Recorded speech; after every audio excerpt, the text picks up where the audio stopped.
کسی سے اتنی نفرت نہ کرنا کہ کبھی ملنا پڑے تو مل نہ سکو، اور کسی سے اتنی محبت نہ کرنا کہ کبھی تنہا جینا پڑے تو جی نہ سکو۔ ہمارا اچھا وقت دنیا کو بتاتا ہے کہ ہم کیا ہیں، اور ہمارا برا وقت ہمیں بتاتا ہے کہ دنیا کیا ہے۔ سب سے بہترین لقمہ وہ ہے جو اپنی محنت سے حاصل کیا جائے۔ جو پاک دامن پر تہمت لگاتا ہے اسے سلام مت کرو۔ اگر توکل سیکھنا ہے تو پرندوں سے سیکھو کہ جب شام کو واپس گھر جاتے ہیں تو ان کی چونچ میں کل کے لیے کوئی دانہ نہیں ہوتا ہے۔ سب سے بڑا گناہ وہ ہے جو کرنے والے کی نظر میں چھوٹا ہو۔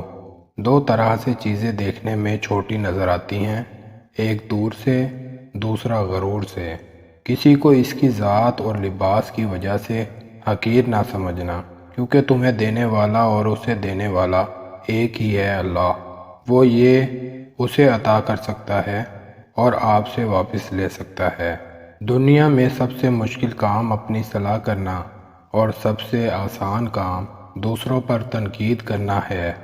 دین سے اس طرح محبت کرو جس طرح دنیا دار دنیا سے محبت کرتا ہے۔ چلتے وقت خیال رکھو کہ تمہارے پاؤں سے اٹھنے والی دھول کسی کی آنکھوں میں جا کر اس کی منزل کے نشان نہ چھین لے۔ جب آپ عروج پہ ہوتے ہیں تو آپ کے دوستوں کو پتہ چلتا ہے کہ آپ کون ہیں، اور جب آپ زوال پہ ہوتے ہیں تو آپ کو پتہ چلتا ہے کہ دوست کون ہیں۔ بدگمانی کشتی کے اندر قطرہ قطرہ رستا ہوا پانی ہے جو آخر کار کشتی کو لے ڈوبتا ہے۔